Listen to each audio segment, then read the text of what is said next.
A lot of people do not realize that polling and elections are largely used to create public opinion and push the masses into a certain direction, opposed to being a reflection of public sentiment. And I wanted to talk a little bit about this concept because I think it's very important to understand sort of in the aftermath of elections and then just looking at the sort of, publicized public opinion polls you see. And this comes from the Tavistock Institute, Social Engineering the Masses. It's a book by Daniel Estelin.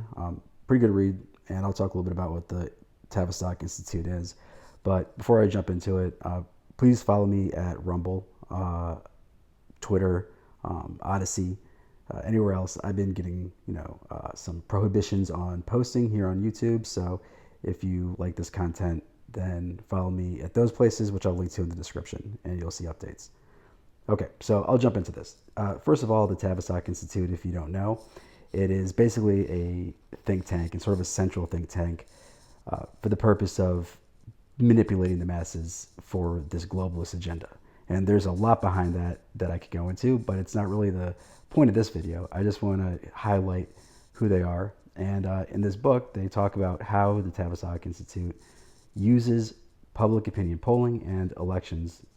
You can extrapolate from that using elections as well to form public opinion and sort of test the public reaction to various policies instituted by the globalists, by the controllers, and ultimately by the controllers who control central banking. So they start the discussion, this concept off here with sort of a background in how propaganda was popularized during World War I to get everybody focused on supporting this war, that we really had no business being involved in, despite the fact it was just chopping up and destroying millions, tens of millions of lives. So one of the first things that came about, from these psychologists largely associated with the Tavistock Institute, was this idea of a stereotype. And it is a fairly recent concept. It goes along with the whole, mass psychology phenomena that's started with Freud, I suppose, or, in that era. But this is basically, it's very similar to what Jung called, an archetype. So just a sort of a general framework of a personality type.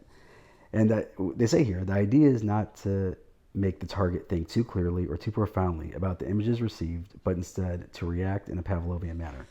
Now, this is referring to propaganda. So what they want is for you to have a very stereotypical idea of, the various archetypes that they've built into this story.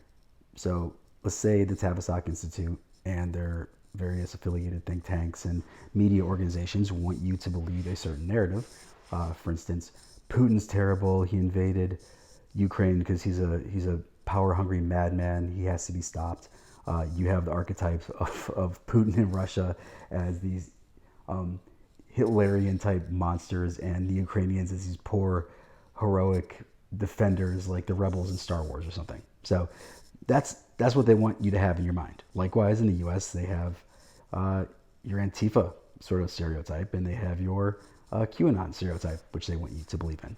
And they're trying to create basically two sides of a dialectic that fit into this story that they're telling, and you're supposed to just react to your emotional signals to any of those archetypes. All right, so this was really worked on by Edward Bernays, who was sort of called the father of propaganda, and he was Sigmund Freud's nephew. So you see how this shit is all sort of kept in the family. These people there's not a gene for brilliance necessarily like in mass psychology or whatever.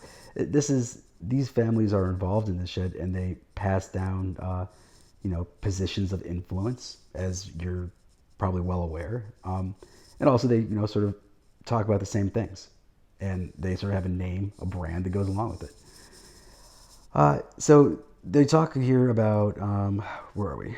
So they said, we talking about propaganda.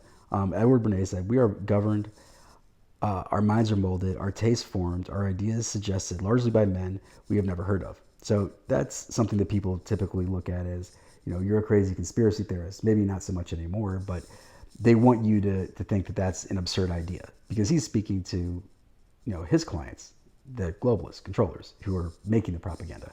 So information is for them, for the masses. That's supposed to sound like a crazy idea. And that's why they also have that archetype of the conspiracy theorist.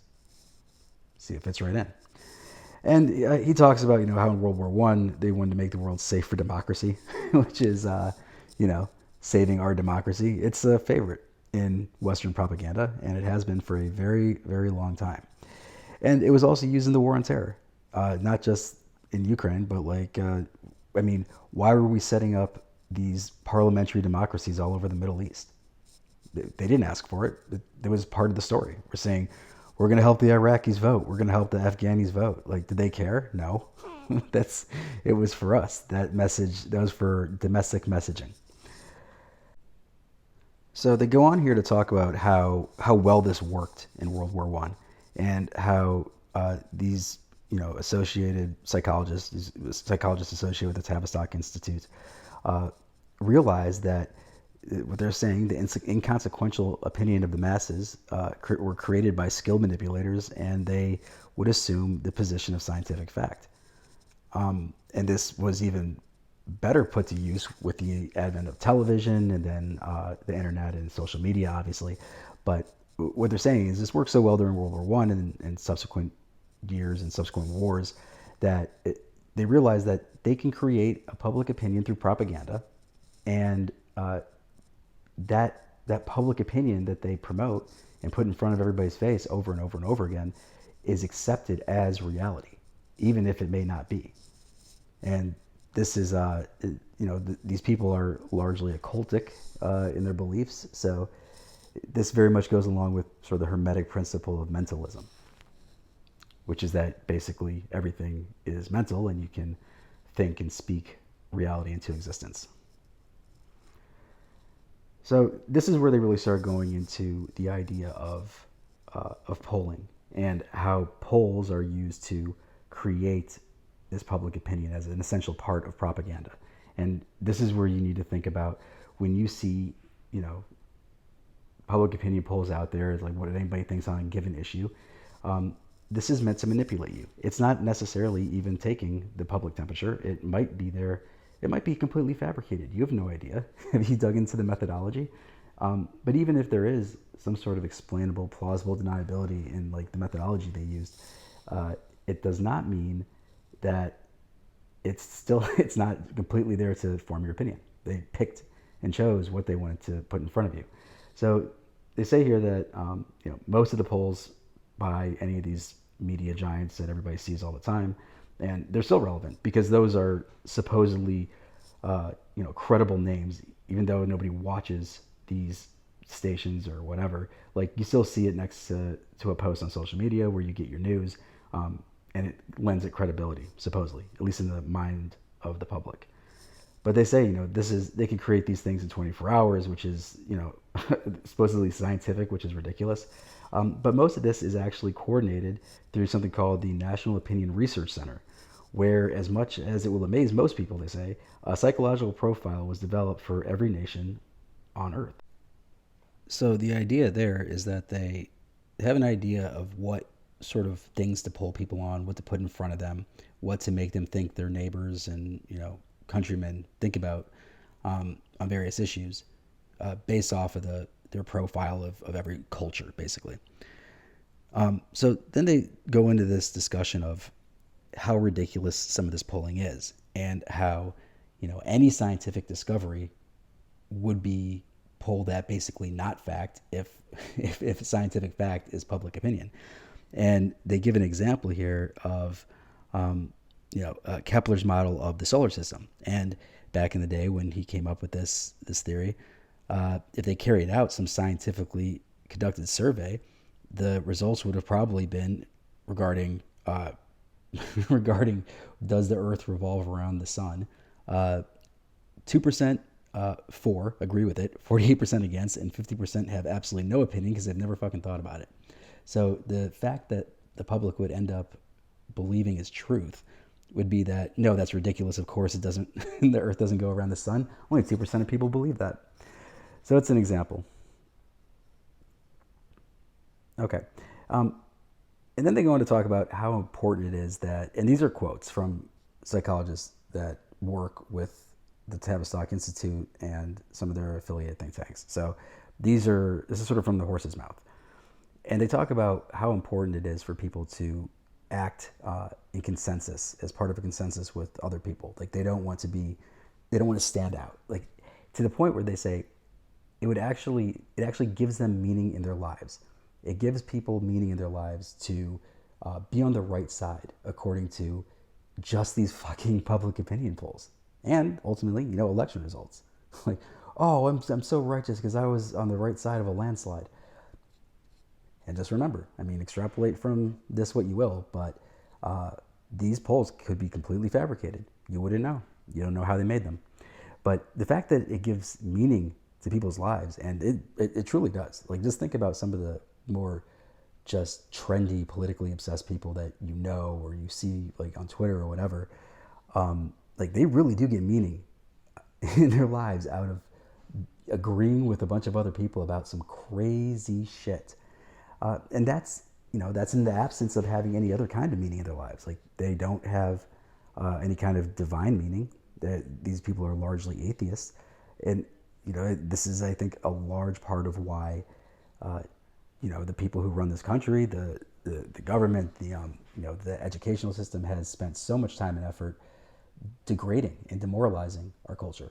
Because when you get rid of, the religious attachment, meaning from God, and you push everybody into just decadent materialism, they still need meaning. I don't know who said it, but there's like a God-shaped hole in their soul or whatever. They're still looking for meaning, and they find it in this very easily manipulated public opinion. So that talks a little bit about why it's such a powerful tool. All right, and then they go on to talk about, they say the whole idea behind this type of social brainwashing is to better understand the electorate's response to policy dictates of the elite. So this is the other side of the coin. So you're making an opinion, and then you're implementing policies that you want to use to control the whole world population, and you want to see how it's playing. So these may or may not be publicized, right, if they're actually taking real opinion polls. But they do want to know how people are reacting. If it's poorly to something they want to happen, well, they're just not going to tell you about it.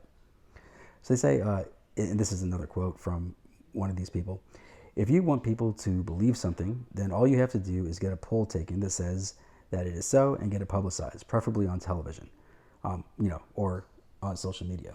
So that's one side. The other side is understanding how your shit's being taken.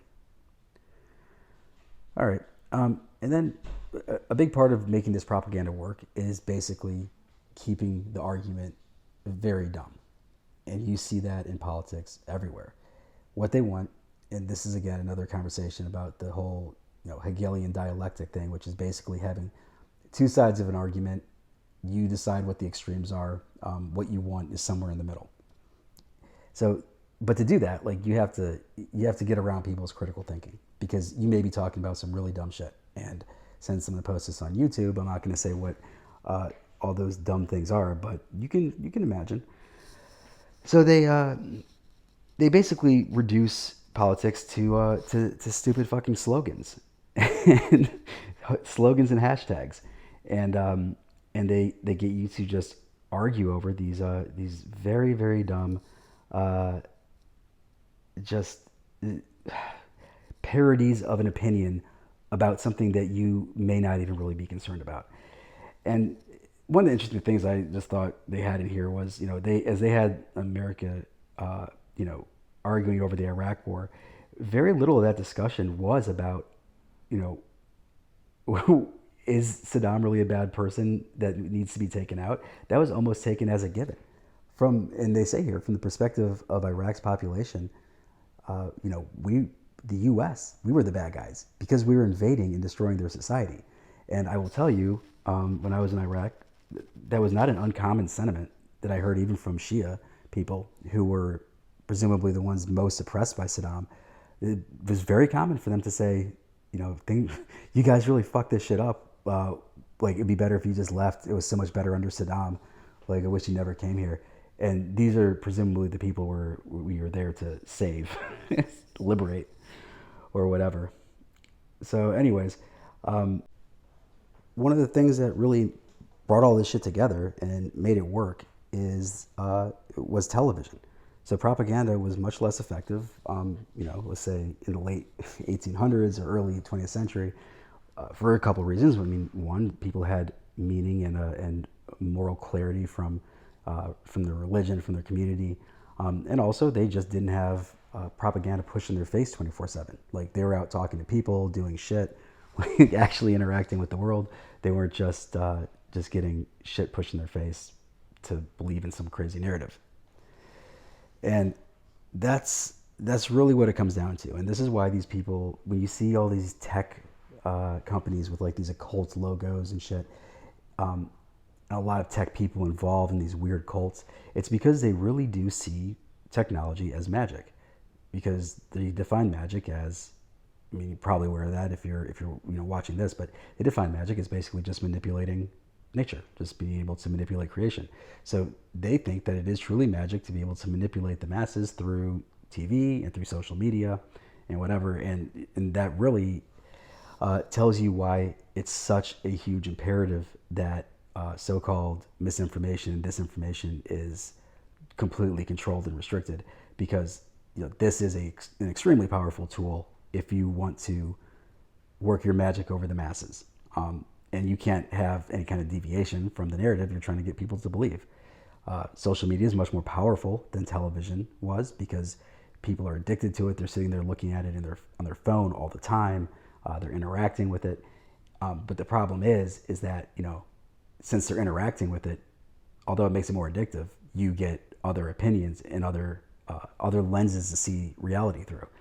Whereas in television, it was totally controlled. So excising other opinions is absolutely essential to these plans. And you see that here. And they talk about that, and they talk about, how television, in the case of, the quotes they have here, but let's just think of it in terms of social media, is really the most amazing tool ever created for mass control.